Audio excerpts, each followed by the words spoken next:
Hello, everybody, and welcome into the broadcast. I am Samuel Reese coming to you live early morning here in the United States as the United States women's national team get ready for their group stage finale as they take on Australia in what promises to be a great matchup for the neutral.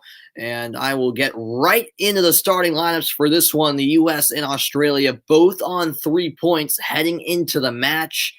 A draw or a win would guarantee the U.S. a spot in the quarterfinals. They could technically still get through with a loss if other results go their way, but obviously the U.S. will not want to depend on such a scenario. So getting right into the U.S. lineup, Vlatko Andonovski rolling out a 4-3-3 formation. The two outside backs are Kelly O'Hara and Crystal Dunn. No surprise there. And the center back pairing is Becky Sauerbrunn and Tierna Davidson. Davidson, the youngest player on this U.S. roster, gets the nod to start tonight. And meanwhile, in the midfield, it's Rose Lavelle, Julie Ertz, and Sam Ewis. And the three up top for the U.S. are Kristen Press, Alex Morgan, and Megan Rapinoe, a very familiar trio up top. Meanwhile, for Australia, who are led by former U.S. assistant coach Tony Gustafsson, it's Tegan Micah in goal, a 3-4-3 formation. Claire Polgenhorn and Ellie Carpenter are the outside backs. Alana Kennedy anchoring the back line as the center back. The four in the midfield are Steph Catley, Chloe Lagarzo, Kaya Simon, and Tamika Yallop. And then the three up top are Caitlin Ford, Sam Kerr, and Emily Van Egmond. So that's how Australia look for this one tonight, and we are just about ready for kickoff. And this certainly should be a good one because Australia are certainly no easy task for the U.S., or at least they shouldn't be. Of course, the United States, the favorites in this one, but Australia also looking for a guaranteed spot in the quarterfinals. It's a battle for second place in the group. Keep in mind, the best two third-place finishers also go through. So there's still a chance both of these teams could progress, but neither of those teams will want to bank on hoping for other results elsewhere in the tournament to go their way. And so, of course, being the final match of the group stage, the other game in Group G kicking off simultaneously. I'll keep you posted on that game. Sweden, New Zealand kicking off as we speak as well. Thank you, Carlos. Thank you, Sarah, for tuning in. I certainly remember you, Sarah. Greatly appreciate you tuning in again. It's 4 a.m. where I am, so I am ready to go. I am ready to go. So I appreciate the kind words, Sarah. And Carlos, I would love to show the actual game. Unfortunately, I can't for copyright reasons. YouTube is very strict with their copyright rules. So I can't actually show the game. If you are in the United States, Carlos, this game is being shown on the USA Network. Yeah, I can't help you when it comes to me actually showing the game. I would if I could. As Sarah says, YouTube has some strict copyright rules, so I don't want to get in trouble there. But if you can't actually watch it, you won't miss a moment here as I'll give you play-by-play commentary. You're in Washington, D.C. Okay. All right. You're in Washington, D.C. No doubt, man. Yeah, I'm from Massachusetts, so not too far away. But yeah, this game is on the USA Network. If you have it, that's where you can find it. But I apologize that I can't actually show the game. We're underway nonetheless. The U.S. and Australia, a 4 a.m. Eastern Time kickoff for those of you here in the United States. 1 a.m. out on the West Coast. I don't know which time is worse, to be honest with you. I guess if you're out west, you just stayed up late. If you're on the East Coast like myself, you got up early. Either way, here come Australia with an early chance. And the cross by Carpenter dealt with by Alyssa Nair.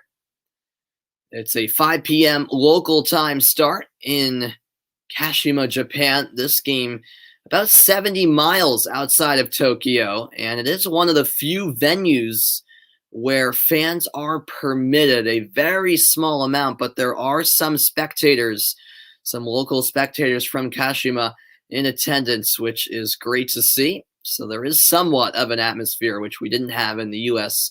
first two games. That's knocked out of play. It will be an Australia throw-in. Yeah, that's good, Sarah. Yep, it's 11 o'clock in Finland. That's actually a pretty good time for yourself there in Finland, no doubt. But hey, I'm a diehard fan, so do whatever it takes. It's the Olympics once every 4 years, so I'm willing to sacrifice my sleep schedule as Sam Kerr comes up with the steal. Kerr, of course, the star player for the Aussies. Just such a great talent. A lot of these players familiar with each other, even the coaches, I should say as well. Tony Gustafsson, as I touched on, knows a lot of these players. He was the assistant with the U.S. women's national team rather recently, and he's now leading this Australia team. And a number of these Australian players were either teammates or played against these U.S. players in the NWSL. And here come Australia once more. The cross whipped in by Yallop. And Crystal Dunn looking to clear. The U.S. wearing all white. Australia, meanwhile, in their traditional green colors. Australia beat New Zealand in their opener 2-1 and played a thrilling match against Sweden in which they fell 4-2. They led that game 2-1 at one point. But ultimately came up empty-handed. So both Australia and the U.S. lost to Sweden, who are on 6 points heading into their final game today, which just kicked off as well against New Zealand. This will be Carpenter with the Australian throw-in. Dunn wins the header. Ertz lofts it forward. Mewis getting in there for the United States. A number of changes from Vlatko Andonovski in the starting 11 as he rotated the squad quite a bit in that New Zealand game in which the U.S. thrashed New Zealand 6-1.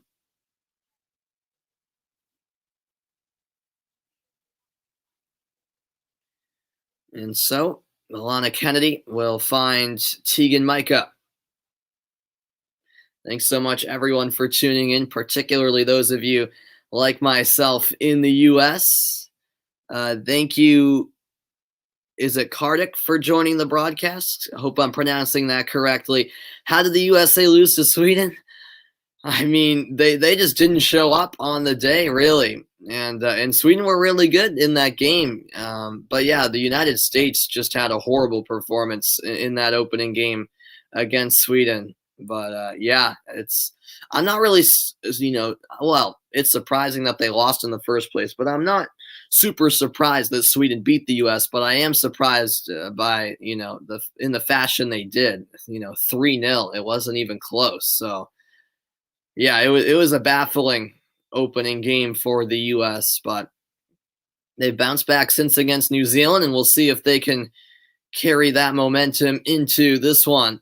Thank you, Jay Francis, for tuning in over on Periscope. Well, they certainly didn't throw the game. That's just nonsense. Nobody throws a game in the Olympics. It was just a poor performance from them. It was a reality check, really. And it woke them up. I guess you can say that as Ertz goes down in a heap. And she's clutching her head here. A free kick awarded to the U.S.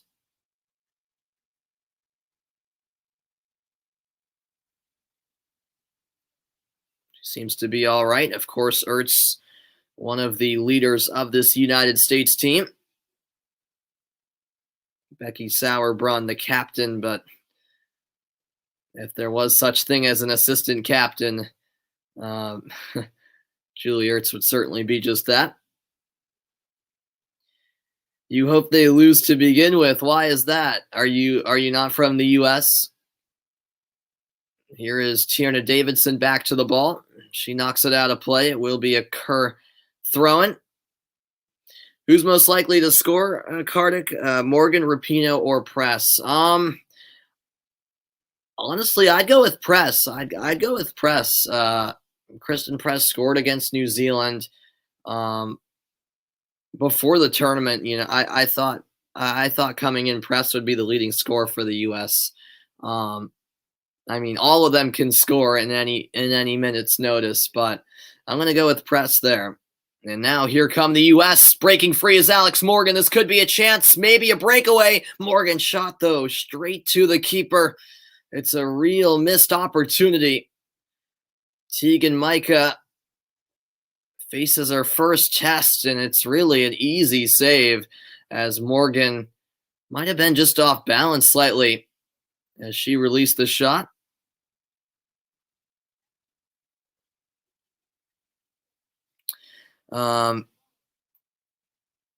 What do I think about the U.S. men's basketball team's disappointing performance? Yeah, they've been pathetic so far. In the exhibition games leading up to it, and now losing to France.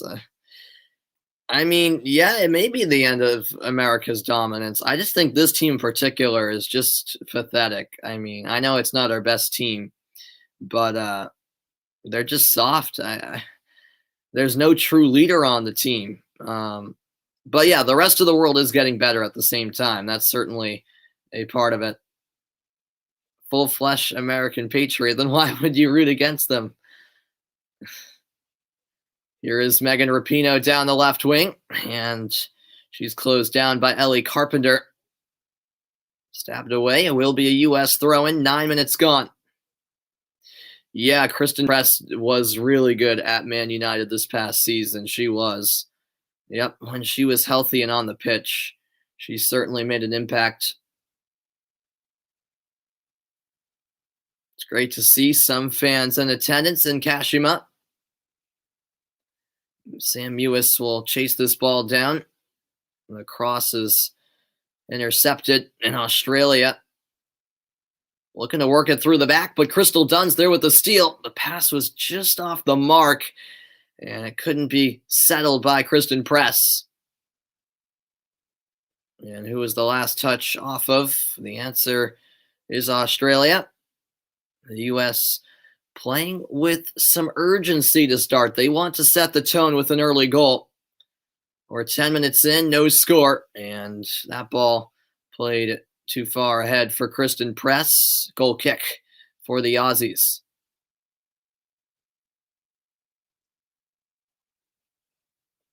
Yeah, going back to that counterattack opportunity moments ago for Alex Morgan, it was all started by Rose Lavelle.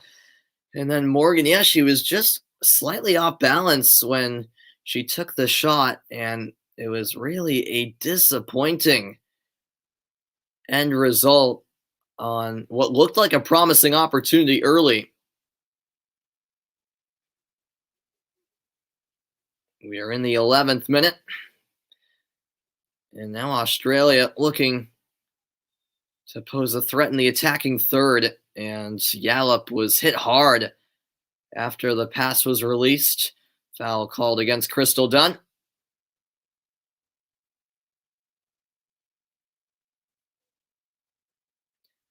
Tamika Yallop plays in Australia for Brisbane, if I'm not mistaken. It's a bit of a diverse mix within this Australian team when it comes to where they play their club soccer. Some of them, a number of them actually play in the W League in Australia. There's a handful that play in Europe as well, among a variety of leagues. Of course, Sam Kerr plays for Chelsea, and then a few of them who play in the NWSL also. That's right, Carlos. You are correct. Sorry, I forgot it was also on Telemundo. Yes, so the Spanish language broadcast is also on Telemundo. That's correct. So a few options if you're in the U.S. You got the USA Network for the English telecast, and then the Spanish feed is on Telemundo. And then you can always tune into the game on either of those channels and mute the commentary there and listen to myself. That would always... That's always much appreciated, as the possession is 62% in favor of the U.S. All right, I appreciate that, Carlos. I appreciate it. Yeah, fortunately, yeah, everyone's still asleep. Same at my house. Fortunately, I have what I like to call my studio down here in the basement. So everyone's sleeping 2 floors above me. So unless there's a goal, maybe there's a slight chance I'd get too loud and I'd wake someone up. But no, that's the odds of that happening are low. Yeah, fortunately for myself, I'm down here in the basement, door shut, so I can uh, I can call the game even though it's quite literally the middle of the night. Crystal Dunn will take this U.S. throw-in. All of the 12 teams in this tournament in action today. Of course, that's how the Olympic tournament is run in the group stage. All of the teams play on the same day in each round of fixtures. So we have Group G right now, and then later the other two groups will be in action, and then it'll be on to the quarterfinals Friday. It's a very condensed schedule in the tournament. And all the quarterfinals will be on the same day as well. Each kickoff only staggered by 1 hour. So when I say it's a condensed schedule, I mean it. And here's an Australia free kick. Yes, Carlos, it is the A team for the U.S. as that header is handled by Nair, and she'll quickly throw it deep downfield, and this could be promising. It's Megan Rapinoe down the right wing. The U.S. looking to start the break. Rapinoe seeking the switch. And now it's settled by Crystal Dunn. Dunn finds Samuels. Now Becky Sauerbrunn. Kelly O'Hara. Megan Rapinoe on her left foot. Clips one in, but off the bounce. It's handled by Micah, the Australian keeper. But yeah, as I was saying, Carlos, it is the US A team. For women's soccer, it's the actual national team. So the Olympics, I think the World Cup means a little bit more than the Olympics, but it's close. The Olympics are very meaningful as well. It's a prestigious competition for women's soccer. Just about as big as the World Cup on the women's side. Compared to the men's, where it's of course a U23 tournament largely. And speaking of that, who do I have winning the men's soccer gold medal? That's a great question, Carlos, because neither team has really convinced me that much so far in the men's soccer tournament. Japan's the only team that have won their first 2 games. Brazil haven't won both games. France haven't been convincing at all. Heading into the tournament, I would have said Brazil because they have sorry. I actually, heading into the tournament, I kind of was thinking between Brazil and Spain. Spain have been a bit underwhelming too. It's tough to say. Yeah, Kubo's been good for Japan. Yep, no doubt. It's tough to say, Carlos. It's been very unpredictable so far in the men's tournament. It's been very entertaining in that aspect. Unfortunately, the U.S. aren't in the men's soccer tournament, which is a bummer. But yeah, it's tough to say. I'm going to stick with Spain. Maybe after winning against Australia the other day, they're going to start peaking at the right time. We'll see. But I think it's wide open, really, as Crystal Dunn is back to track this ball down. Right on her tail is Kerr, and it will be a U.S. throw-in. Kerr thought it went off of Dunn last. Sam Kerr spent many seasons in the NWSL with the Chicago Red Stars. Now on Chelsea, made it to the Champions League final with them before falling to Barcelona. Won a Women's Super League title in England. Yeah, exactly, Carlos. Yeah, heading in, I thought Spain, because they have, 6 players that were on their Euro team and 6 pretty good players that were on the Euros that are on that Olympic team. But as you say, they haven't really been performing that well at all so far. So yeah, it's a coin flip right now as to who will win the men's tournament. Very, very unpredictable based on how it's played out so far. Ellie Carpenter, the long throw to the edge of the 6, bouncing ball. Here's a chance off the bar. Australia so close to the opening goal. And now it's back into the area. Alyssa Nayer's there, and the U.S. survive an early scare. Well, what an opportunity that was.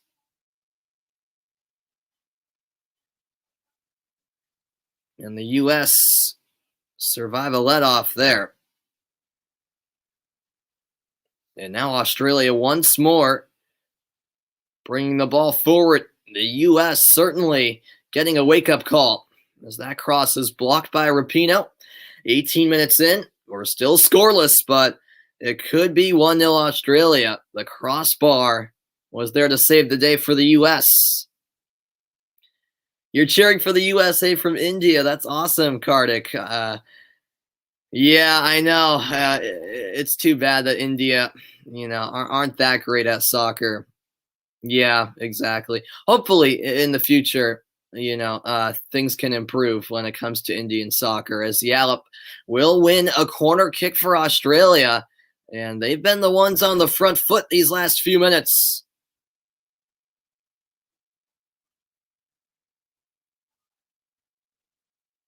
By the way, it was Fowler hitting the bar for Australia moments ago, as it will be Steph Catley over to take this corner kick. It's a bit of a windy evening in Kashima, a 5 p.m. local time start. There's a tropical storm heading through Japan, especially the northern part, and that is blocked as the shot came in from Yallop. Australia keep possession, however. But fortunately, there's no rain in the forecast or thunderstorms of the like. It's just the wind. That's a big factor.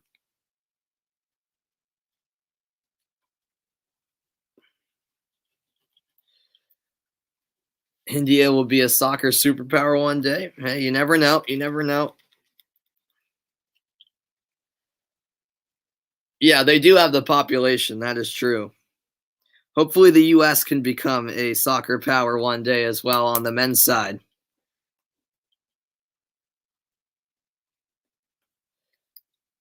Well, Australia have had 3 shots already. The U.S. had 1. And that was really an underwhelming effort from Alex Morgan, as we have played 20 minutes. Yeah, that's a fair point. As you say, the number one sport there is cricket in India, far and away. That is true. At the same time, here in the United States, our men's national team is getting better and better. And soccer is far from the number one sport here in the United States. I mean, there's, probably 3 sports. Well, hockey is close. Soccer, I think, soccer and hockey are close in popularity here in the U.S., but 3 or 4 sports more popular than soccer in this country. So, and the men's program is getting better and better. So there's certainly hope for India as well. And this ball is clipped in, and that's handled by Tegan Micah. Hello, Kendall. Thanks for tuning in over on Twitch. Much appreciated. New Zealand scored. Is that right, Carlos? I am not aware of that. I will check that to make sure. If that's indeed the case, that is a very surprising development. And no, it actually looks like Sweden scored, Carlos. According to Google, Sweden scored, which sounds more like what we thought would happen. But I'll get confirmation once we get to halftime. I'll check on that game officially. Here is Sam Mewis. Mewis ahead for Rapinoe. How's the match going? It's been a bit of a nervy start for the U.S. In all honesty, in the early stages, Australia actually have had more of the chances and came extremely close to scoring. They hit the crossbar a few minutes ago, as that pass for Morgan is misplaced, and it will be an Australia goal kick. And yeah, going back to that Australia chance where they hit the crossbar, it was off of a throw-in. It was a long throw-in into the box in the U.S. Just a bit panicky, couldn't clear it away, and it fell to Mary Fowler, who nearly found the back of the net. Her header went off the bar, and the U.S. quite fortunate that they aren't trailing.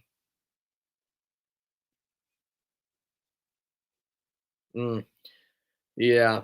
No, I definitely see what you're saying, Kartik, no doubt. You think MLS needs to have divisions? I mean, it's fine with conferences, I think. I mean, it's already Americanized with conferences. Obviously, most soccer leagues, it's around the world. It's just one table. You don't have two separate conferences. I think it's fine the way it is, to be honest with you. I think it would be great to have relegation and promotion between MLS and USL. That would make it a lot more entertaining, I think. I mean, I still love MLS as a league. Being from the US, I support the league. The New England Revolution are my local club. I'm a season ticket holder for them, so I enjoy MLS. The league's growing, but there certainly can be improvements made, no doubt. As Kelly O'Hara will take this throw. Here is Becky Sauerbrunn. Sauerbrunn for Tierna Davidson. One of the few younger players on this roster. It's a veteran-heavy team, of course, and Sam Mewis is met by a heavy challenge. Sliding in was Yallop. She limps up a bit gingerly. It will be a throw-in for Australia. Yeah, I am lucky New England is good. Top of the league right now. I mean, we're having a great season. Yeah, DC United have struggled for a number of seasons now, really. Yeah. My uncle's a DC United fan, so yeah. Well, about 4 or 5 years ago, the Revs were dreadful, bottom of the league. So I definitely know what that feels like, but it's definitely tough when your club is unwatchable.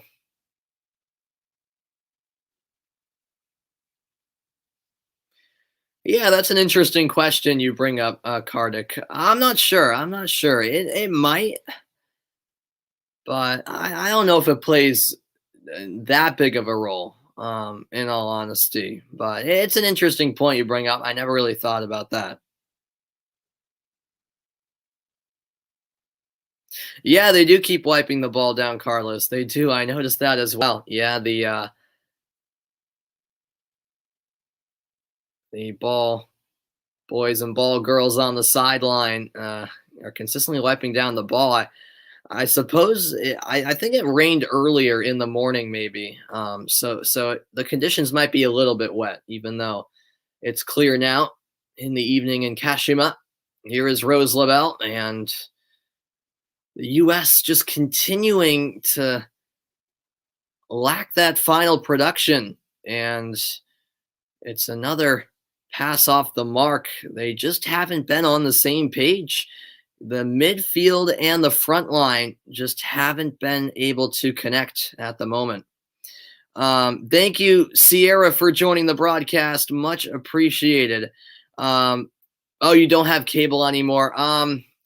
Yeah, I'm not sure if you can access the game without cable, Sierra. Yeah, it's on the USA Network and Telemundo. I think it's also online on the NBC Sports app and NBCSports.com, but I think you have to authenticate with your TV provider in order to access it that way. I mean, you could give it a try. They might give you like a 30-minute free preview as well. but I'm not entirely sure. Did I say that correctly? I hope I did. I apologize if I did not. Um, I apologize if I pronounced that incorrectly. Am I streaming any other sports? Yes, I do plan to stream other sports. I assume you're speaking. You're talking about at the Olympics in particular? As here's a shot from distance. Kerr's effort is blocked. Tierna Davidson got in the way. It will be a corner kick. But yeah, Carlos. Well, outside of the Olympics right now, I'm also covering the U.S. men's national team in the Gold Cup. So I'll be on the call for their semifinal against Qatar on Thursday. But when it comes to the Olympics, yeah, I wanted to cover softball, but I know their gold medal game is later this morning, and I'm going to head back to bed probably after this game since it's the middle of the night. So unfortunately, I wasn't able to call any softball games for the USA, but I will be doing some basketball games as this ball is popped in the air. The U.S. looking to clear. Kristen Press dealing with the bouncing ball, and it now comes out to midfield. But yeah, I may be able to do some U.S. men's and women's basketball games. I think the men's games are on Peacock, which I don't have. I think every game of theirs is on Peacock until the final. So we'll see how that goes as Kristen Press is now on the attack. And Australia clear at the last second. It will go out for a throw-in as it came off of Ellie Carpenter. But yeah, I'm not sure. I don't have a set schedule as to what I'm going to do in the Olympics, but I'll try to do some other sports, most definitely. I'm just not sure exactly what yet, but I will certainly be prioritizing the U.S. women's national team for soccer. Thank you, Joe, for tuning in as well. Is that right? Is that right, Joe? Well, that stinks that you're having trouble accessing the game there in the UK. Yeah, Qatar could be a tough opponent, Carlos, for the men, no doubt. Is that right, Joe? That's crazy. That's crazy. Kristen Press is definitely going to score, and Julie Ertz. Yeah, I said earlier that Press is who I think will score their first goal. And speaking of her, here she is cutting to her left foot, sliding in with the shot, but in the way was Alana Kennedy. Kennedy, who plays in the NWSL for Orlando, and it will be a United States corner kick. Just over a half hour played, and the U.S. have been looking better these last few minutes. And so about a quarter of an hour left in the first half. The U.S. play it short. Here's Kelly O'Hara, driven in, the header, and the goal. It's the U.S. striking first, but wait a minute. The flag has been raised, and it will not count.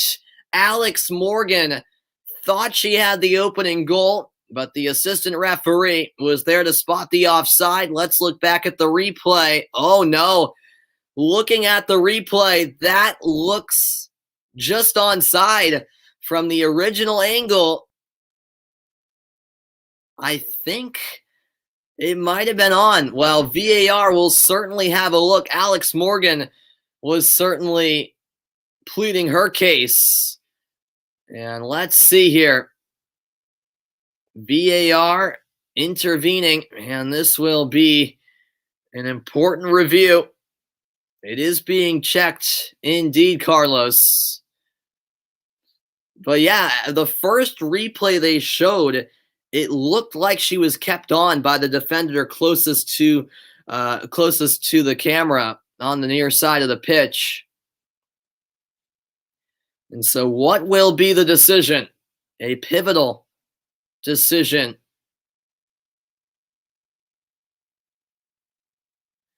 And it's a bit of a lengthy review here.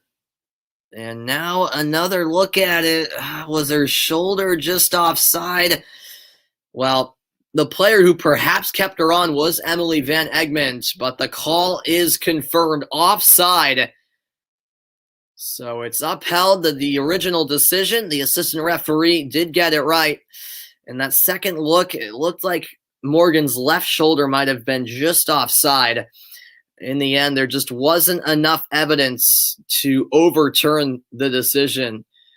Yeah, it was a close call, but it remains 0-0. And so the U.S. will have to continue chipping away for that first goal.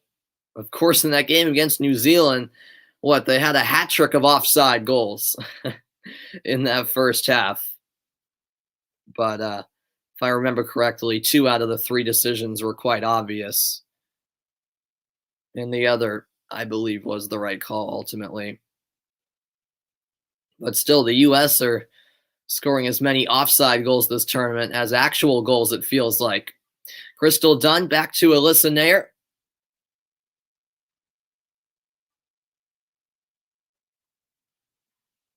Julie Ertz gave it away.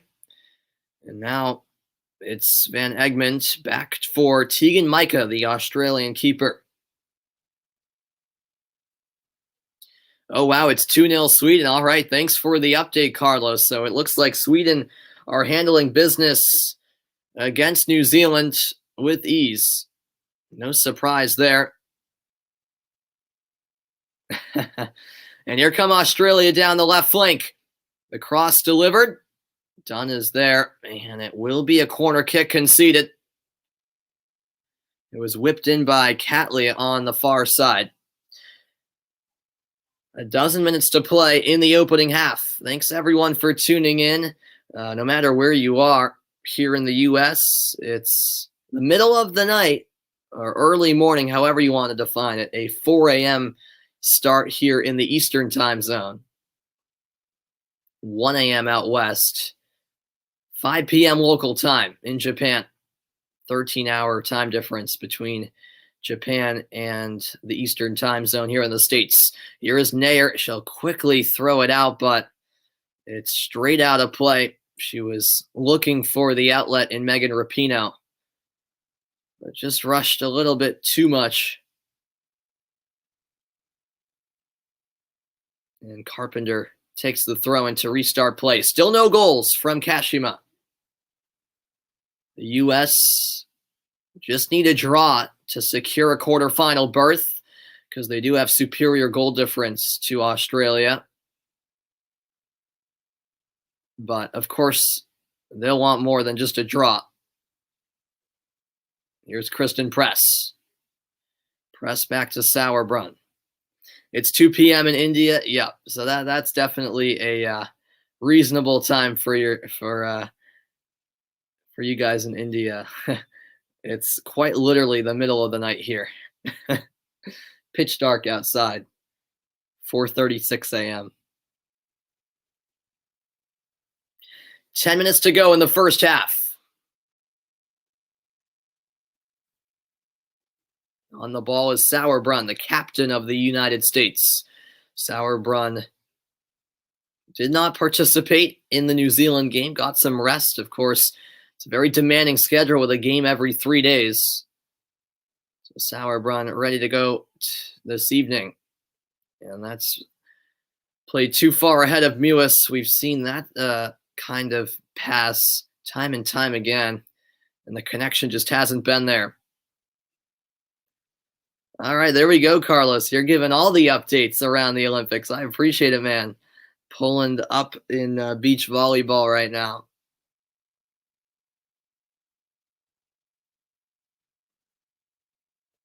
Yeah, these next couple of weeks, my sleep schedule has definitely been getting out of whack. That's for sure because of the Olympics. But hey, it's once every 4 years, and it's the summer as well, so I can afford to do that. There's a foul committed by Mewis. Down went Chloe Lagarzo, who also plays in the NWSL. Lagarzo just got stomped on there.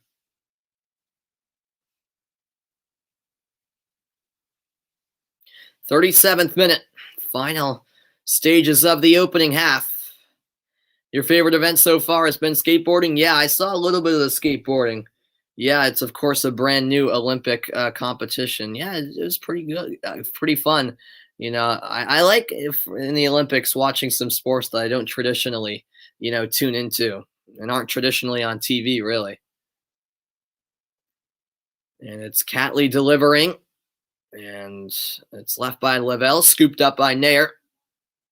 Nair once again looking for the outlet. And this is a great punt. And it could be danger for Australia. Edge of the box, it's headed up. And a foul will be called against Rapinoe, who came charging into Teagan Micah. And a yellow card will be shown to Rapinoe as well, as she came in recklessly. And it's the first booking of the evening. Well, that could have been disaster for Australia, and it came off of a punt by Alyssa Nair. As Teagan Micah was at the edge of her box, didn't want to risk handling the ball outside of her 18-yard box, so decided to head it into the air and then absorb the contact from Rapinoe. Nope, no goal yet. No goals yet, Cardick. Still scoreless in Kashima. Lavelle with the near steal, but it's kept by Ellie Carpenter. Now Alana Kennedy. Yallop. Australia give it away. Thank you, Robbins, for joining the stream. Rapinoe floats one into the middle. Now it falls to Ertz. Ertz settles with the chest. Could be a chance. Edge of the box. Julie Ertz still going. And it was a crucial touch in there from Chloe Lagarzo, I believe. Or it actually might have been, I believe it was actually Claire Polkinghorn. There was O'Hara with the intervention. Australia maintained possession, but there's Lavelle with the steal. Lavelle crossing and inadvertently sent it off of Kristen Press, and that pass will roll over the end line for an Australian goal kick.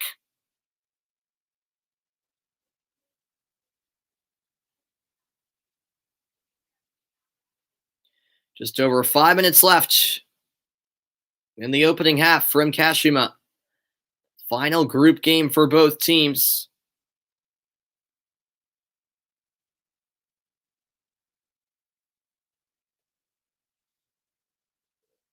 '40th minute of play. No matter what the result of this game is, there's a pretty good chance that both these teams will still go through, but one of the teams will have to wait and see, depending on results later in the day. So both of these teams will want to guarantee and secure their spot right here, right now, because 2 of the 3 third-place finishers do advance. So that's the little caveat. It's not just the top 2 finishers. If that were the case, then this would be an even more significant game where one of these teams would be eliminated. So the closest Australia came to scoring was in the opening quarter hour when Mary Fowler hit the crossbar. It was a golden opportunity for the Aussies.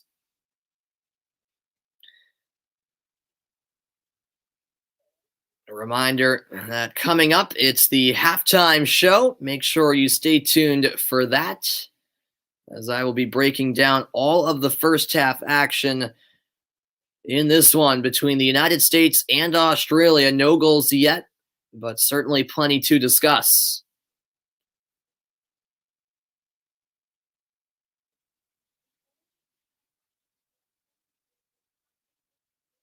So the throw-in taken by Carpenter.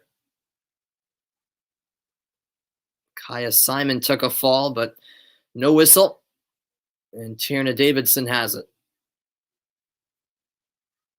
Now it's Becky Sauerbrunn.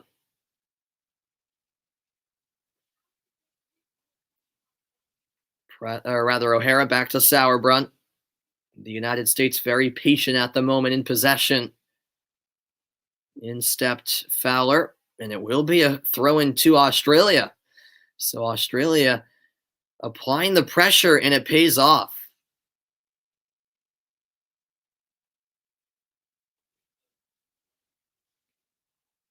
O'Hara gets a head to it. Now Mewis coming into the play. It's kept it alive by Australia, however. Kerr with laying it off, and now a chance arises, but Nair makes the save, Yallop couldn't quite pick her corner. But Australia have looked dangerous at times. Now it's Sam Kerr who sends it forward. It'll fall right to the feet of Alyssa Nair.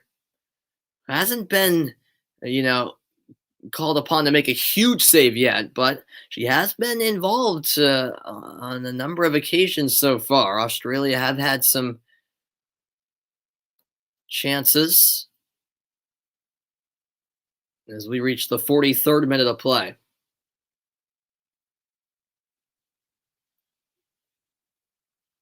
Sauerbrunn on the ball. She'll find Davidson. Will there be a goal before the first half concludes, or will both teams head into the locker room scoreless? Here's Julie Ertz. Ertz steps up. A nice win by her. Rapinoe on her right foot. Reverses direction. Tried to find Morgan. It was played on the wrong side of her. And it's picked up by Tegan Micah. And we'll see how much stoppage time there is in this opening half. About 90 seconds remaining in the opening 45.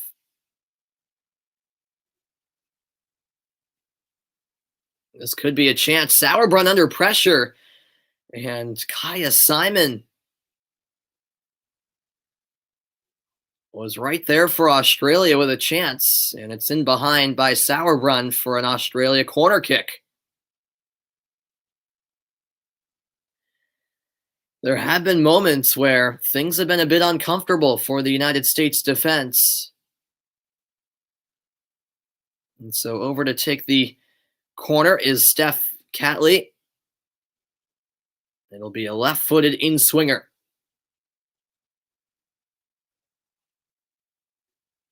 Header away. Lavelle out of the box.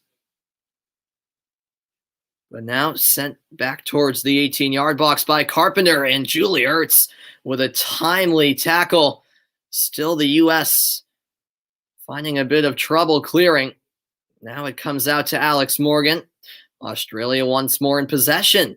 The United States struggling to hold on to it. 30 seconds left until first half stoppage time in Kashima. Oh, that's a great step in by Crystal Dunn. Here come the U.S. Morgan, the through ball. Could be a chance. Kristen Press, not the best first touch. And a weak shot in the end. Oh, it's a chance that Kristen Press would love to have over again. A nice pick out by Alex Morgan, and the chance was created courtesy of a great steal by Crystal Dunn. She committed at just the right time. There'll be 1 minute added on to the end of this first half. We've got a foul against Australia. The U.S. will have to work quickly here if they want one last opportunity. Meanwhile, at the other end, Sam Kerr nearly had an opportunity herself. Julie Ertz with a key intervention. This is flicked on by the head of Mewis. Will Morgan get there? Not quite. And that will probably put a wrap on the first half.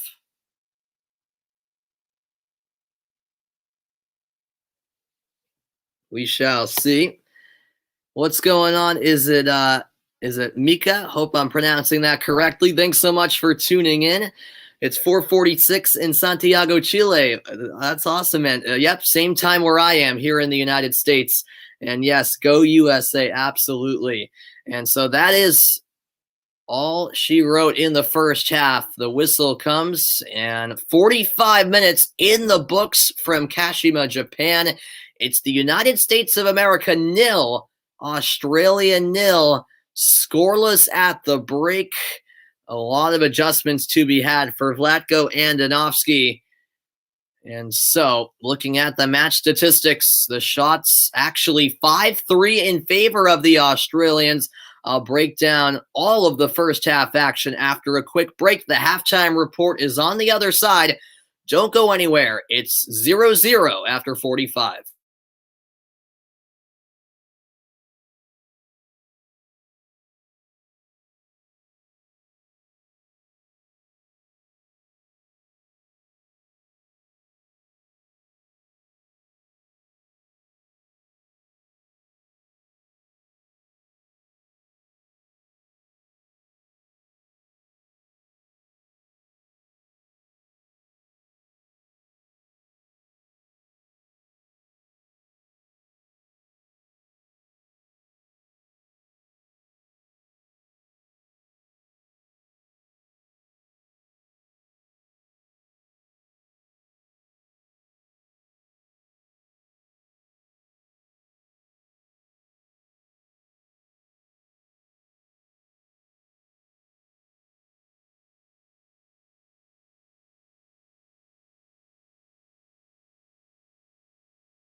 Welcome into the halftime report, everybody. No score between the United States women's national team and Australia in the final group game for both teams before we head to the quarterfinals of the women's soccer tournament at the 2020 Tokyo Olympics. Thank you, everyone, for tuning in bright and early here in the United States. What is it, 4:50 a.m.? But hey, I appreciate you guys tuning in. Much appreciated as always. And just, analyzing that first half, there's still something missing for this U.S. team. I'll get to more of that later on in the halftime report. But just going over those first half highlights, despite there being no goals, there were chances at both ends. Let's not be mistaken. In the 8th minute, Alex Morgan would have somewhat of a breakaway opportunity, but in the end, the ball just got too far ahead of her as she went to shoot. It was an off-balance strike and an underwhelming effort ultimately. And then minutes after that, Australia would have their best chance of the game. Fowler off the throw-in, the long throw, would head one off the crossbar. Alyssa Nair saved by the woodwork. And the United States were that close to conceding. Meanwhile, at the half-hour mark, the U.S. thought they had the opening goal. Alex Morgan with the near-post header. But despite the ball finding the back of the net, the flag would go up. Offside called. VAR checked it, and the call was confirmed. So as I mentioned before I went off for a moment, the shots 5-3 Australia. The shots on goal 2 apiece, and it's actually Australia with the 60 to 40% edge in possession. So I wouldn't say Australia have been controlling the game, but the U.S. certainly have not. It was a pretty evenly matched first half between both teams, and the U.S. really never got into any sort of rhythm. And there have been concerns defensively so far this tournament, even in the New Zealand game, the Dahlkemper mistake, and Dahlkemper actually not even starting today. So the defense worries me a little bit, and we saw in the case of when Fowler hit the crossbar for Australia, just a little bit of trouble by the U.S. defense trying to clear it out. That's a situation where you just have to get it out. But overall, I'm not too worried about the defense. It's on the attack, at least from what I've seen so far in this game. It concerns me how the U.S. have just failed to link up. Usually the midfield does such a nice job of finding the outlet passes and hooking up with the front line. But we've seen so far in these opening 45 minutes that the midfield and front line have not been on the same page whatsoever. There's been too many passes to count that have been off the mark, whether it be a miscommunication, and they just haven't been in sync, which is a worrying sign, because the U.S., with the quality they have, offensively speaking, it needs to be better, simply put. And with Australia creating chances at the other end, this game could go either way based on how it's played out. It really could go either way. Thank you, Macho Tony, for tuning in, and Savage. Yeah, exactly. There's no connection through the middle right now. There really isn't. And yeah, Press did have a poor touch. Yeah. And she should have scored that. You're absolutely right. It's not like the U.S. haven't had their chances. The quality just hasn't been there from the U.S. In Japan, no, it's not too late. It's 5:54 p.m. there, so it's early evening. It's the evening there. And a look at the Group G standings coming into tonight. Sweden atop the group on 6 points. The U.S. and Australia both on 3 points. New Zealand with 0. And speaking of those other two teams in the group, with this being the final day of the group stage, of course, that other Group G game taking place simultaneously. And 24 minutes in, Sweden would find the opening goal. Surprise, surprise, Blackstenia is scoring the opener. And then in the 29th minute, moments later, Sweden would grab another one as it would be headed in. New Zealand their struggles continue in this tournament, and Sweden continue to just roll on in impressive fashion. So if they can hold on for the win, they'll secure top spot in the group with a perfect 9 points. Sweden looking very sharp in these Olympics, and they're not missing a beat today against the poorest team in this group. Let's be honest, New Zealand, who, to their defense, haven't before these Olympics hadn't been together in 16 months due to COVID-19 complications. So, yeah, it's Sweden looking like they're well on their way to a Group G victory. But the question is, who will claim second spot in Group G in that guaranteed place in the quarterfinals? Will it be the U.S.? Will it be Australia? That's the question that will be answered in these final 45 minutes. Remember, the two best third place teams also go through, but neither of these teams will want to wait and see what their fate is. Both of these teams want to secure that second spot and make sure they automatically punch their ticket to the quarterfinals. So we'll see how the second half plays out. I'm sure there'll be adjustments on both sides, plenty of substitutions coming. It should be an intriguing final 45 minutes in Kashima, Japan. The U.S. came close to scoring. Alex Morgan found the back of the net only to be flagged offside. So we're still scoreless, but coming up in a moment, it's the second half from Kashima. Don't go anywhere. It's the final game for both these teams in the group stage before it's on to the knockout stages. I'll be right back. Stay tuned.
Welcome back into the halftime report, everybody. It's goose eggs on the scoreboard so far after 45 minutes between the USA and Australia. Your prediction for the final is US versus Sweden. Yeah, I could certainly see that. Most definitely, that would be a spicy rematch for sure. We shall see. But first, the US will have to take care of business here to secure their quarterfinal berth. The United States looking to clinch a spot in the quarterfinals with a draw or a win. And Australia, meanwhile, needing a win to secure a berth in the quarterfinals, although a draw would put them in good position to go through as a third place finisher. So plenty at stake. The second half is next. Stay right where you are. I'll be right back.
Welcome back in, everybody, as we are moments away from kicking off the second half, just past 6 p.m.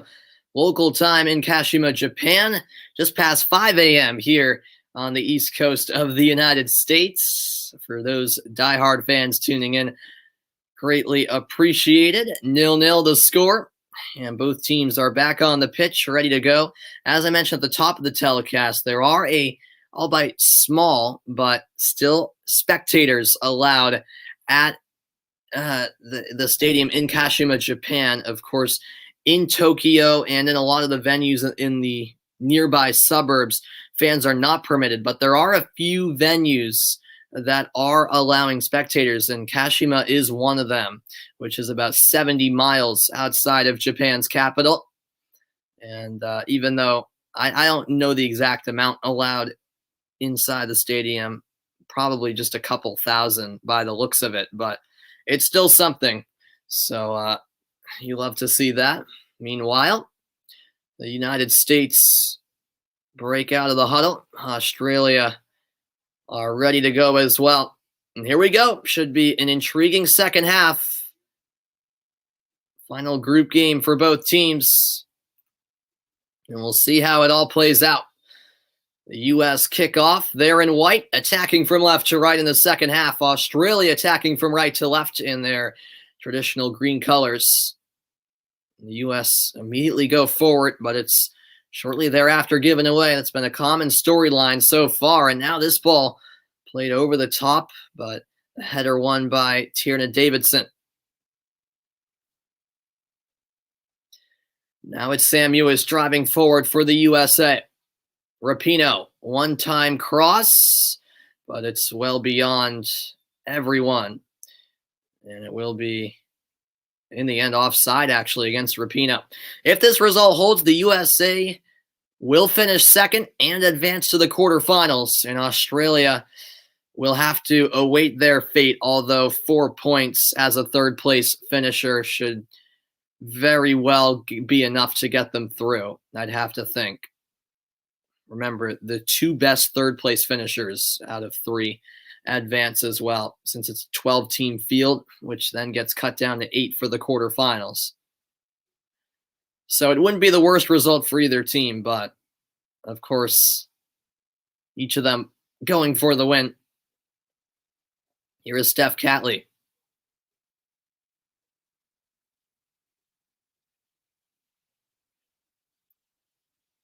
Crystal Dunn steps in. Now it's Kaya Simon. Ball forward, won by Sauerbrunn. Ewis under pressure. It's turned over. Sam Kerr lays it out wide. And now the cross floated over the crossbar. Not the service that Kaya Simon was seeking.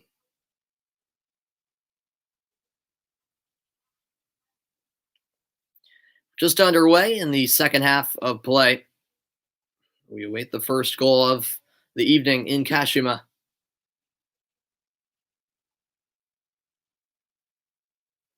That went off the chest of Rapinoe. Now blasted the other way. All the way for Alyssa Nair.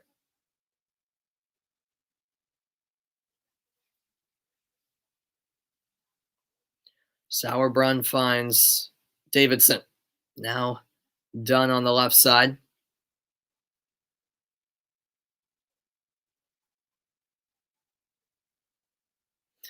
As much as I say, the U.S. do want to win tonight, they do have to keep in mind that a draw gets them through, so they can't have any sort of breakdown defensively, because all of a sudden, if they concede, they could be in some real trouble. As Rose Lavelle finds Julie Ertz. Ertz clips one forward. Rapinoe in pursuit. But Australia win it back. Now under pressure is Lagarzo. Direct ball forward, headed down by Sauerbrunn.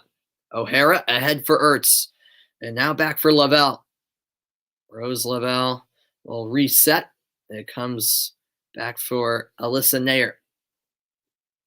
Nair has had quite a number of touches in this game.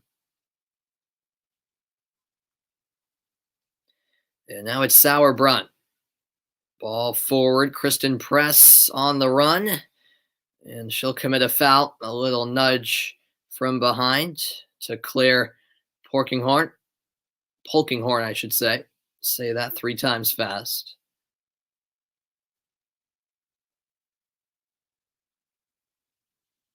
And Alana Kennedy restarts play for the Aussies. Thanks, Danielle, for tuning in. Yes, come on, USA. Absolutely. They need our support right now because it's been a bit of an underwhelming display thus far. That's an errant pass from Fowler.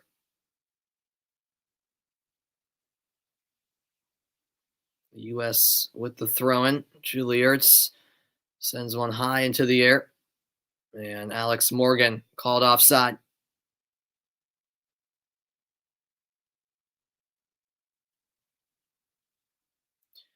Well, her reaction tells the story, really. It's been a frustrating evening thus far for the United States.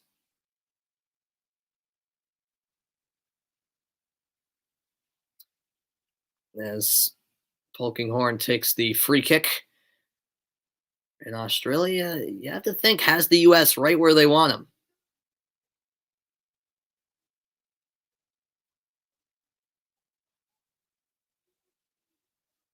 Kennedy for Carpenter. And that just escaped the feet of Sam Kerr.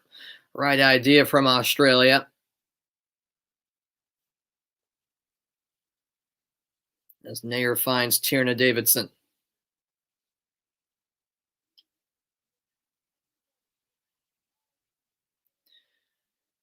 Well, look at that offside count. Australia had been caught offside once. The U.S. offside on 4 occasions. And another pass that's just not there. And it's picked up by Micah. When will that first substitution come from Vlatko Andonovski? Because, of course, we were hoping that the U.S. would come out with some renewed energy in the second half, but we're just not seeing that right now. We really aren't. So a change will be needed to provide a spark. As Sauerbrunn steps up. Header forward by Mewis. Kennedy settles it for Australia. A positive touch by Catley. It moved into the middle. Ertz is there, but a bit too aggressive on Lagarzo. And a free kick given to the Aussies.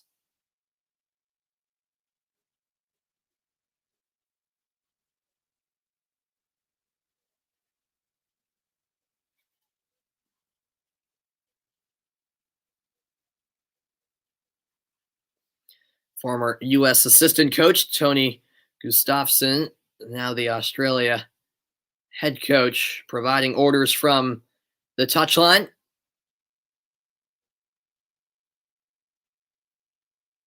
The U.S. playing a very high line on this Australian free kick.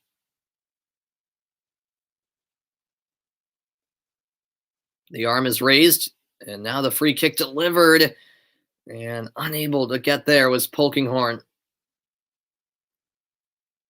Not a bad delivery whatsoever.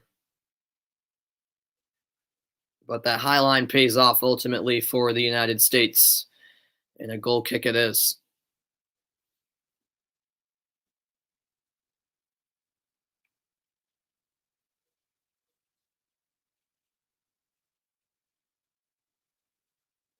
"31st time these two nations have met in all competitions. Here come Australia. Maybe a chance for Fowler. She got a second look, but it went wide. Sauerbrunn blocked her original effort, but then it came right back to Fowler, who couldn't put it on frame. Or actually, I think Fowler was originally trying to pass it. Yeah. And then once it came back, she took a shot, but just completely mishit it. Australia again with the takeaway. But Yallop's pass is off the mark. Goal kick for the U.S. It hasn't been the most brilliant of games, has it? Considering I got up at 4 in the morning for this, um, it's been a bit disappointing, to say the least, as Nayer's goal kick is sent straight out of play.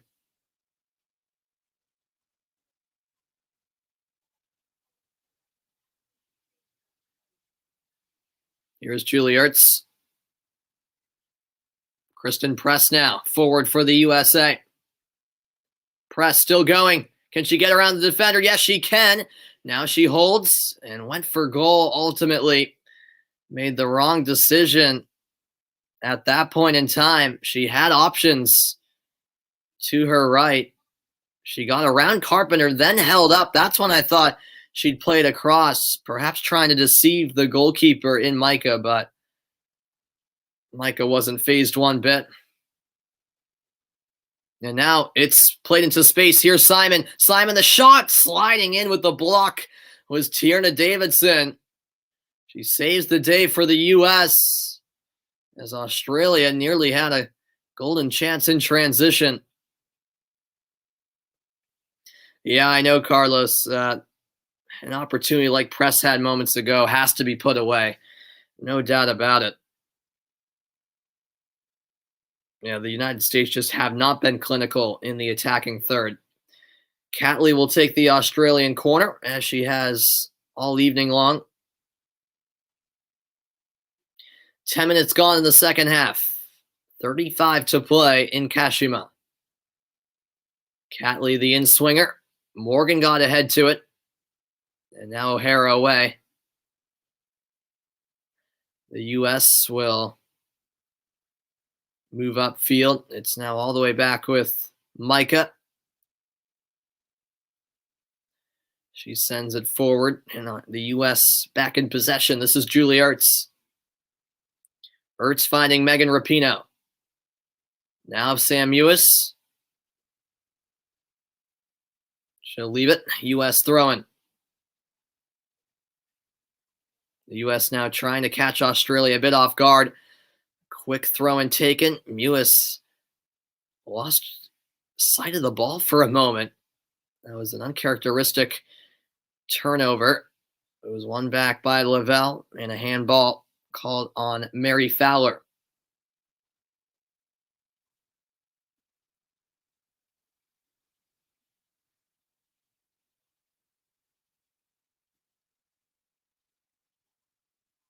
That seemed a bit harsh, didn't it?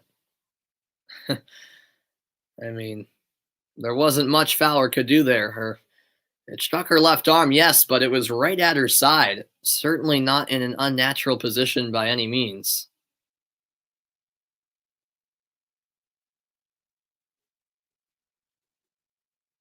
Nonetheless, the U.S., you could say, gifted a set-piece opportunity. Rapinoe clips it forward. Is O'Hara on? The flag stays down. O'Hara squares it. Oh, it's just played behind, and now Morgan, the chance she sends it over, and it was offside in the end. The assistant referee just waited for the chance to play out, but the flag went up, and yes, O'Hara was offside. Well, it was the right idea there.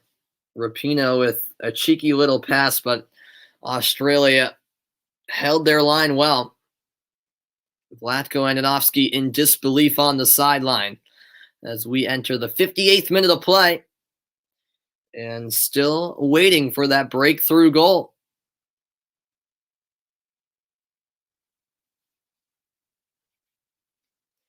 Polkinghorn forward. Now it's Fowler, defended by Ertz. It's a nice step over by Lagarzo. However, in for the steal came Morgan. Press running in circles. It's eventually stolen. Sam Kerr, great bit of skill. Now leaves it for Steph Catley. A return for Kerr, and just lost focus there as her touch went out of play. Right along the touch line on the near side.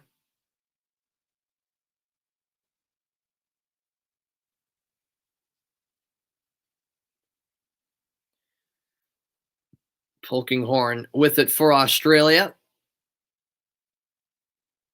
And now it's Emily Van Egmond.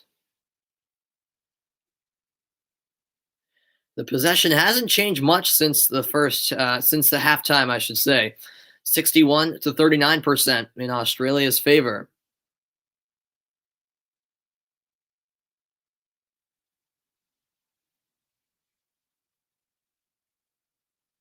Here's a direct ball forward, just above the head of Kerr. Goal kick for the USA.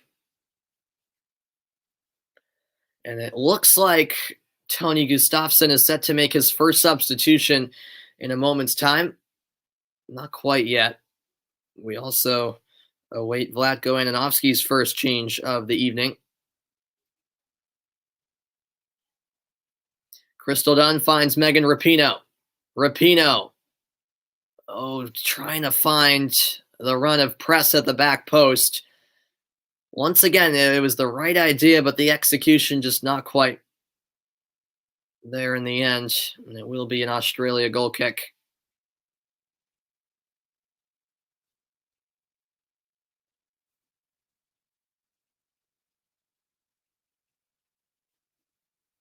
Well, we have now reached the hour mark, and half an hour remains in the final group stage game for both teams. Thank you, everyone, for tuning in this morning. For those of you in the U.S. like myself, you guys are dedicated viewers. Certainly if you're in the U.S., and even for those of you tuning in around the world, I definitely greatly appreciate it. Here is Polkinghorne. This falls for Kerr. Kerr driving forward, takes a shot. Davidson with another block. She's had a few tonight. Now it's with Van Egmond. Alex Morgan with the pressure here. In Australia, almost forced into a turnover. It will be a throw-in for the United States. And here comes the first substitution for Australia. Off comes Chloe Lagarzo. And replacing Lagarzo will be, I missed the number there. Hold on, I'll get it in a moment. As Kelly O'Hara takes the throw, and there we go. It's Kyra Cooney-Cross. So Cooney-Cross is in.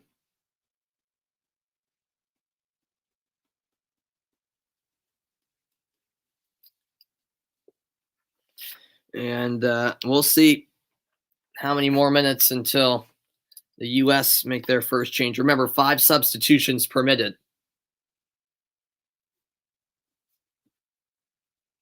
Alana Kennedy back from Ellie Carpenter. Now Steph Catley. Cooney-Cross. Fowler going wide. A great intervention by Megan Rapinoe. However, the U.S. turn it right back over. Just some sloppy giveaways throughout the course of the game from the USA. Now it's Crystal Dunn with it. Mewis ahead for Rapinoe down the left wing. She moves it to the middle. Lavelle on her left foot. Lavelle with a shot. But no worries at all for Teagan Micah.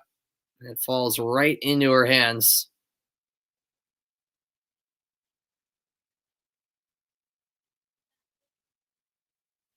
Yeah, Micah hasn't really been forced into a big save yet. She hasn't, in fact. The U.S. have certainly had opportunities, some in which they should have put away. But the end product, it's been quite underwhelming.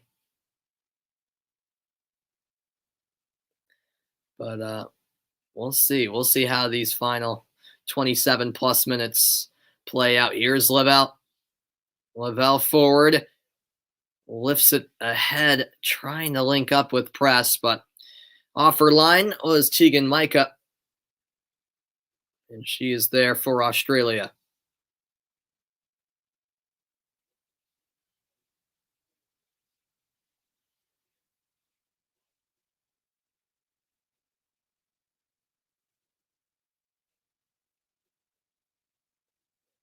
Here's Alana Kennedy.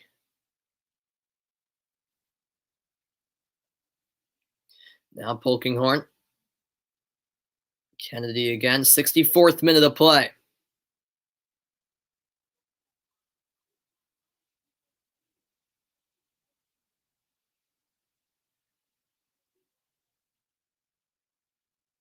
Direct ball forward. Kerr leapt into the air, and now it's Sauerbrunn with it. Bouncing ball, Rapinoe in pursuit. Will that be a foul? Doesn't look like it. Well, now the whistle comes. Megan Rapinoe is on a yellow card, keep in mind. The only player carded this evening. So she'll have to be careful. And she just followed through on Ellie Carpenter. And now here comes the first U.S. substitution of the evening. Lindsey Horan comes on. It's not surprising to see her enter the match, and Tobin Heath will also come on. So these are the type of players that Vlatko Andonovski has the privilege of putting on off the bench, because these are obviously players who would start on pretty much any other national team. So Horan and Heath are on, and I'll let you know who they replaced in a moment. I believe Rapinoe is one of the players coming off. Thank you, Jarne. I hope I'm pronouncing that correctly, for tuning in. Will the USA win this match? I don't know. I'm not too confident at the moment, to be honest with you. And it is Sam Mewis coming off for Lindsey Horan. And indeed, Rapinoe making way for Tobin Heath.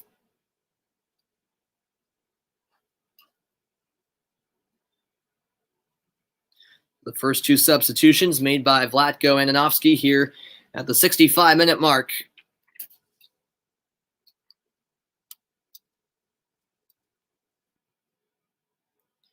There was an injured Australian. It was Ellie Carpenter after the challenge from Rapinoe.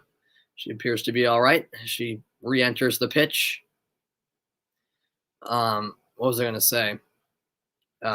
Probably part of why Vlatko Andonovski took off Rapinoe is because she is on the yellow. What is the time in the USA? It is 5:24 a.m. 5:24 in the morning here in the Eastern time zone. Obviously, we have 4 time zones in mainland USA. So it's 5:24 a.m. where I live in the USA. 4:24 in the Central time zone. 3:24 in the Mountain time zone, and then 2:24 out on the West Coast in the Pacific time zone. As Julie Ertz was down for the U.S. there. Foul was called against Fowler. Thank you, Angela, for stopping in. Yeah, I agree. I agree 100%. It's been disappointing so far through 3/4 of the match. It really has.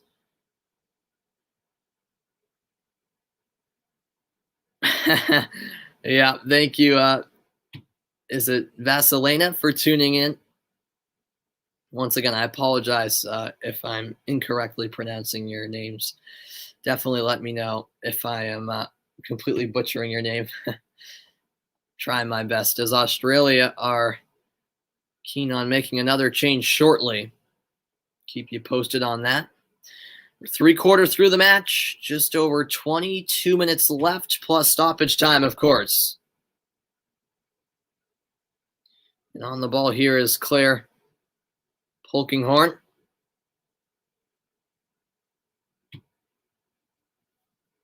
And now comes Takuni Cross, given away by Australia. Rose Lavelle still going, and down she goes. A free kick to the United States. First, the slide tackle from Van Egmond, and then Cooney Cross following through. An easy decision for the referee, and a yellow card shown to the Australian substitute.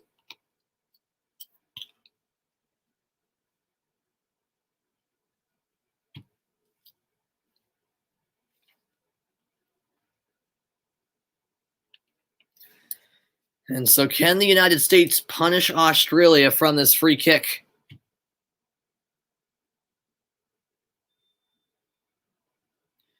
Davidson taking the free kick. Here's Haran. The header just wide. It was actually quite a ways wide in the end. It looked at first like it was a promising header.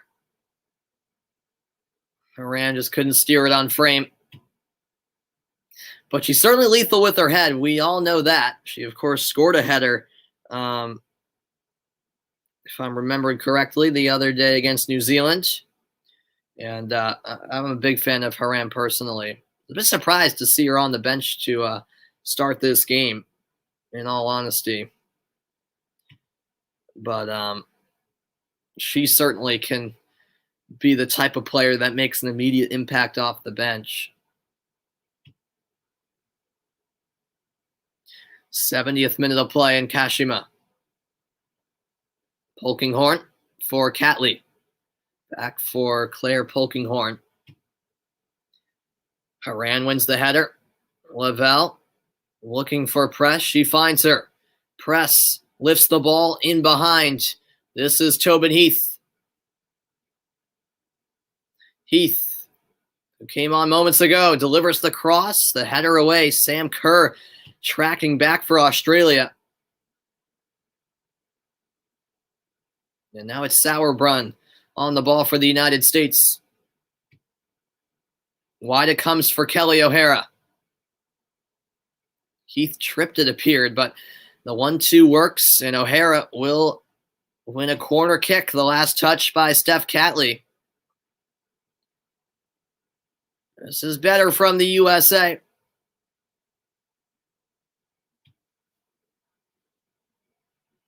And here comes the corner.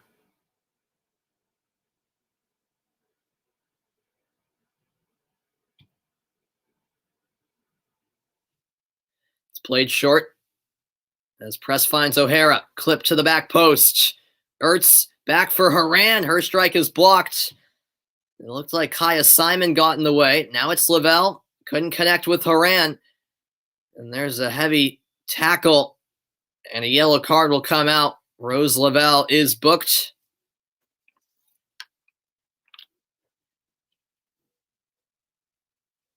And I'll tell you what, if Lavelle hadn't intervened there and committed that foul, Carpenter would have been off to the races in transition for Australia. So maybe a smart foul there by Lavelle. The U.S. have the most medals now. Is that right, Carlos? All right. Thanks for the update. Yeah, I knew they were behind China before the day, but they now got 22 in total, 9 gold. Awesome. You love to see it. You love to see it. China have 21 total, 9 gold as well. Okay, so it's close. It's close. Obviously still very early. Thank you, Claire, for tuning in. What was the card for? Just a reckless challenge from Lavelle. She was stopping, a possible counterattack for Australia. She came sliding in on Carpenter. Now a player down for Australia. That's Steph Catley. And play will be halted as the referee waves on the medical team. Let's see what happened here. Oh, yeah, it was Tobin Heath who met her. She immediately clutched at that left leg. So she's evaluated. Temporary pause in the action. We just got one from Women's Surfing. All right, Carlos. I appreciate the updates, man. It's very good, yeah. I haven't seen any surfing yet. I haven't seen any on TV yet. I'm sure they've been showing it, but I've got to check that out. I like watching all the different sports in the Olympics. And so Vlatko Andonovski will make 2 more changes. Lynn Williams and Carly Lloyd will enter the match. Lloyd on for Morgan. And Williams, meanwhile, will come on for Kristen Press.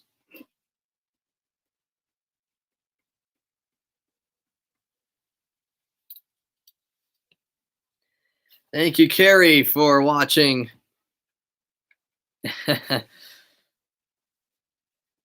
Yeah, well, I got up early to watch. I don't know where you are from, Carrie, but I am from the United States, and you might be on the West Coast then, since you're saying staying up late. That just clicked to me. Yeah, I assume you're on the West Coast then. Yeah, I'm on the East Coast, so it was a 4 a.m. kickoff for me. But yeah, I guess if you're out on the West Coast, you just stayed up late because it was a 1 a.m. start. Yeah. Yeah, I know. It's for all of us in the States, either staying up late or getting up early. It's can they pull through for us, or will we be left disappointed? Yeah, I'm glad to see Lloyd come in as well, Carlos. I think that's a good substitution. Thanks, Tom, for tuning in. Oh, you're in Texas. All right. So yeah, wow, you stayed up for the 3 a.m. kickoff. Wow. All right. You were just too excited. I completely understand. You just couldn't fall asleep. I completely understand there. Yeah.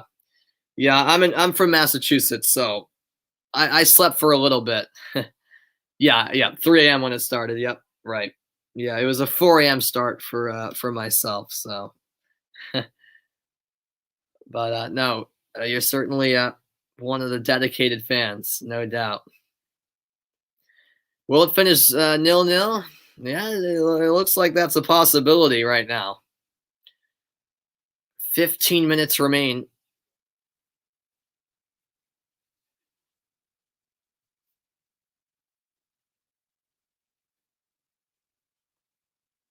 Appreciate all of you guys who stopped by middle of the night for us in the States.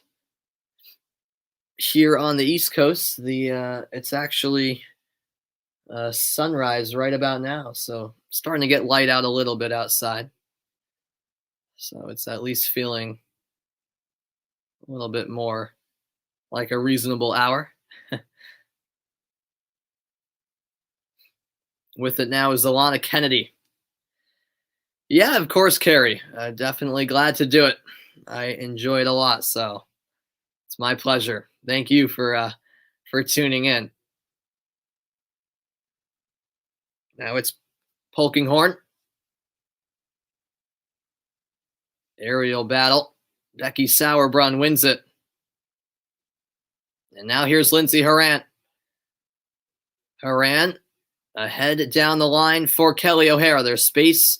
And now O'Hara, or rather Heath, excuse me. Tobin Heath looking for options. Plays it back towards Horan.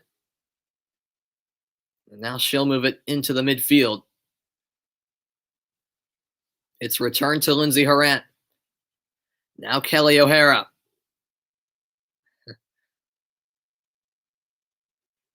Tierna Davidson. Horan once more.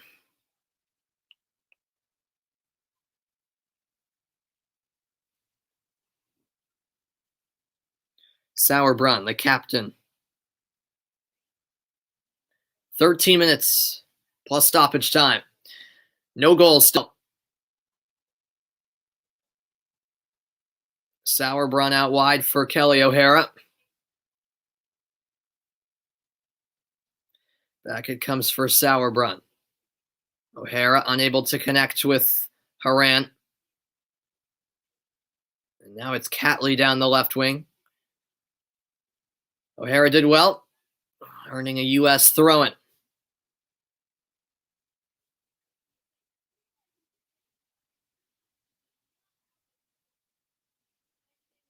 '78th minute in Kashima.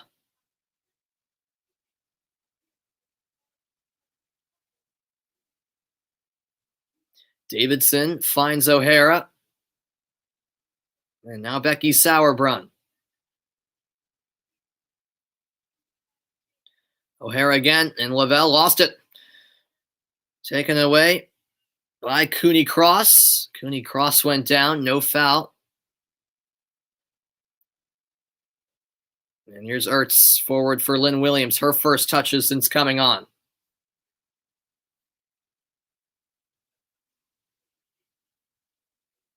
That deflected off of Lynn Williams. And that will be off of Cooney Cross last, so a U.S. corner kick on the way. What do I think of the Olympics broadcasting? Really, you're getting hardly any events in the UK. This game isn't available at all. Well, yeah, actually, Joe was telling me the same thing. She also lives in the UK. I live in the US, so here in the US, NBC Sports is the broadcaster, and I think overall they do a decent job. I mean, considering they have so many sports to show, um, I think they do a good job. Pretty much every event is available for us in the United States, whether it be on cable TV, on streaming, or on the NBC Sports website. All the events are pretty much available somewhere. Sometimes it can be a bit difficult to find them, but that's crazy that in the UK this game isn't available at all. That's crazy. Yeah, Abby's saying the same thing. Yeah. Wow, that's baffling. Yeah. No, here in the United States, I think NBC Sports does a decent job. They do a pretty good job. I can't complain, to be honest. For myself, I of course prefer some sports and events over others. But in the end, all of the different sports are in events are available somewhere. A lot of it's on streaming online, but you know, for us here in the States, big games like these, like the United States women's national team, is on TV. So yeah, an international Olympic channel would be nice. Would be nice. Yeah. I know NBC owns a US Olympic channel, which they've been showing the tennis on, but and they showed a couple of soccer games at the beginning on as well. But yeah, if there was an international Olympic channel, that would be cool. Here's Tobin Heath, heavy touch forward, and she runs out of room. Goal kick for Australia inside the final 10 minutes.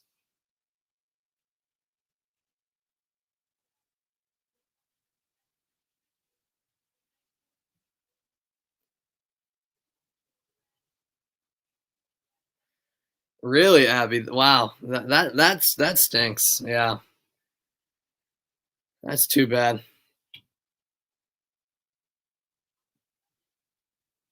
Here is Claire Polkinghorn. Yeah, here in the U.S., obviously they prioritize U.S. events. That goes without saying. But events involving other countries are also shown quite a bit.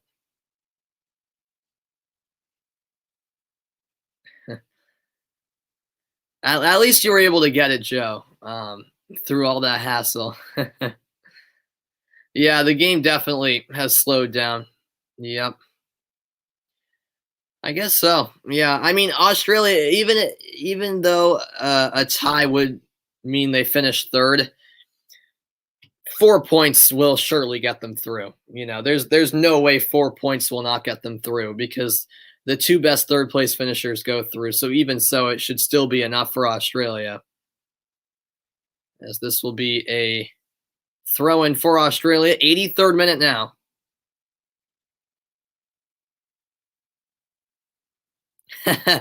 Yeah, exactly, Joe. I'm close to falling back asleep. Yeah, I woke up at 4 a.m. a bit earlier to get ready. Like 3:30 is when I woke up. Yeah.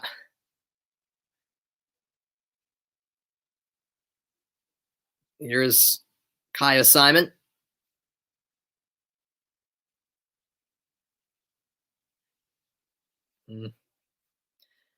And Van Egmond lost it. Here's Carly Lloyd. And it will be an Australian throw-in, much to the dismay of Carly Lloyd herself. Okay, so elsewhere in Europe, Eurosport has been showing many different sports. That's good to hear. Yeah. The Olympics should be easily available for everyone, but apparently that's not the case in some places. Thank you, Corgi, for joining the broadcast. Carly Lloyd. And Australia will make a change.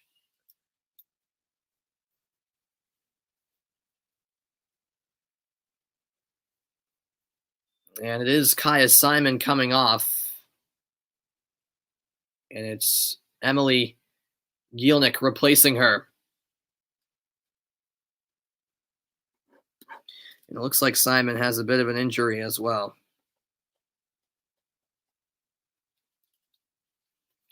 What happened to the women's national team? They're just not performing well in these Olympics so far, really. They've just been a bit lethargic. That'll have to change in the knockout stages, of course. Yeah, they are ranked number 1. They are. Yes. They are. But I mean, they haven't been terrible, but for their standards, it's not been the best group stage in these Olympics so far, as we've got about 5 minutes until second half stoppage time.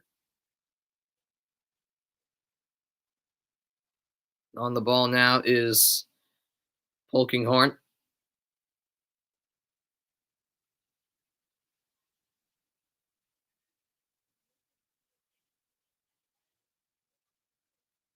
Well, this is one of those games, if the result stays true, if you're the U.S., you say, hey, it was not the best performance at all, but hey, we're going through, and we'll go forward from here. There's Lynn Williams with the pressure. Sam Kerr touched it last. U.S. awarded the throw-in. What do I think about their chances of reaching the semis? Well, since they're going to finish second, it looks like they'll play either the Netherlands or Brazil, whoever tops that group.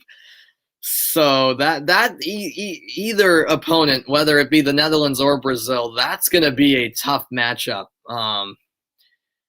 I still fancy their chances. I'd still pick the U.S., but tell you what, whoever they play, whether it's the Netherlands or Brazil, that could be a game that goes, all the way to penalties. I hope not, but I just get the gut feeling. So definitely nervous, but I'd still fancy their chances. I'd still have to favor the U.S. Sam Kerr, meanwhile, is down for Australia at the moment, which could be a cause for concern.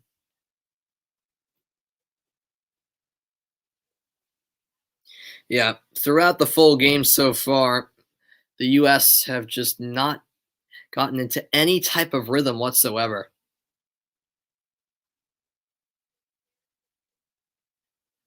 And Christy Mewis will now come on for the United States. Rose Lavelle exits. And I believe this is Christy Mewis' first appearance at these Olympics. She wasn't a part of that 2019 World Cup team, but she's been fantastic the last couple of years. There's a reason she's on this Olympic roster. At both the club and international level, she's been very impressive. Of course, her sister Sam, I should mention the Mewis sisters are from Massachusetts, my home state.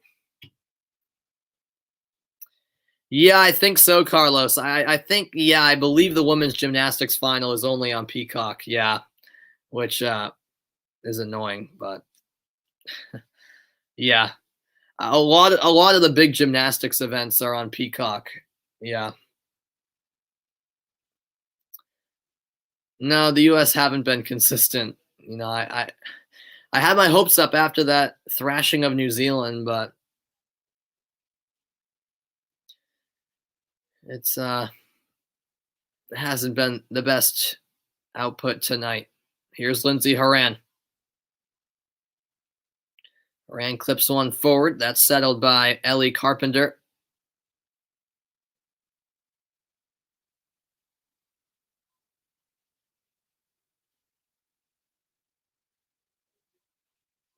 Well, we're closing in on the final minutes now. 90 seconds from the 90-minute mark. Kelly O'Hara chips this one forward. Lynn Williams, the header, towards Christy Mewis.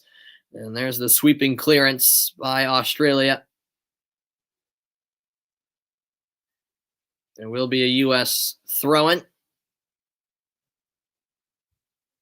Kelly O'Hara takes.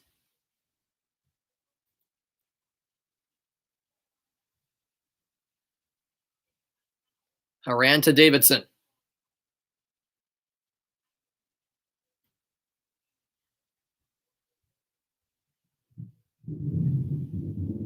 The Netherlands or Brazil await the U.S. And we'll find out who that opponent is in a couple of hours' time. Netherlands and Brazil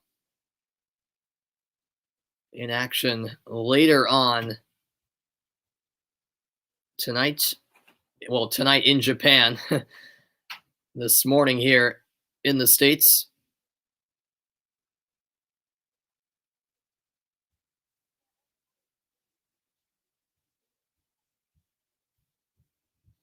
And so Australia will work it out of the back. Here's Alana Kennedy. Yeah, most definitely, Carly. I couldn't agree more. That is if Netherlands win the group. Yeah, we would have a rematch of that World Cup final, of course. And I'll tell you what, the Netherlands, they're a really good team. They are. So they'll certainly pose a threat if they indeed end up being the U.S. opponent. They'll be 4 minutes added on to the end of the second half.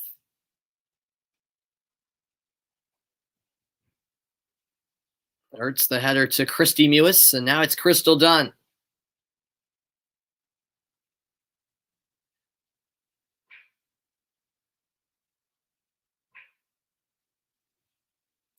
O'Hara finds Sauerbrunn. Oh, is that right? You're from the Netherlands. Okay.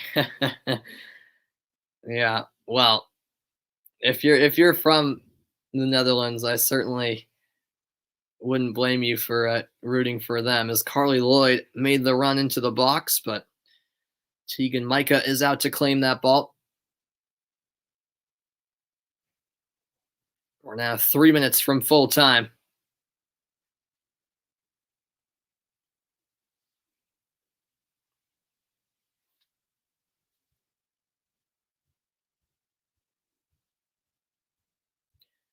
Polkinghorn to Alana Kennedy.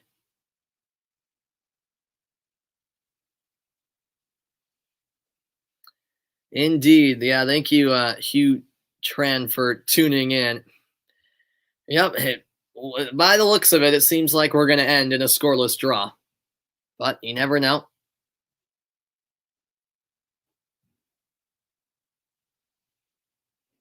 Here is Kennedy.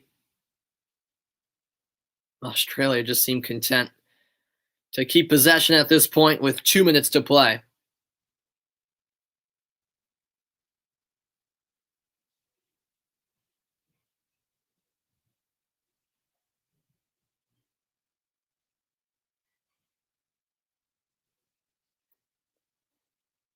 Now it's Kennedy. Christy Mewis closing her down. There's the switch of play. Catley up the line for Sam Kerr.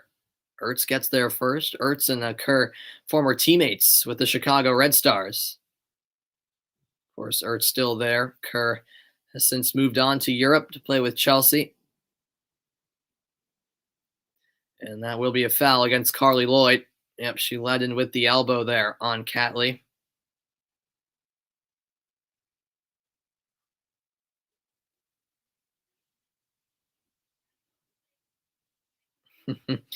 Thank you, Fishing Rada, for watching.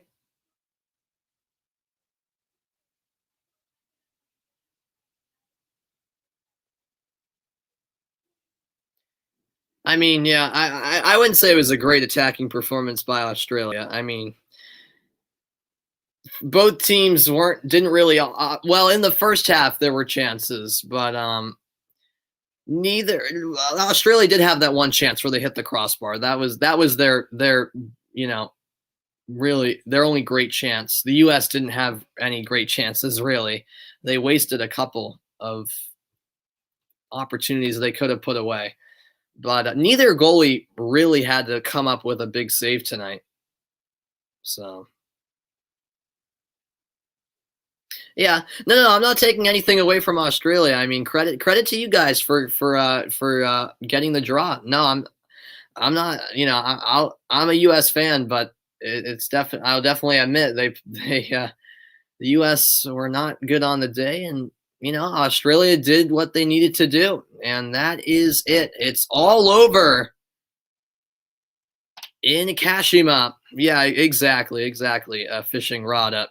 Even though it's not guaranteed officially that Australia are going through with 4 points as a third place finisher, they pretty much are guaranteed a spot in the quarterfinals with the two best third place teams advancing. And so that is it.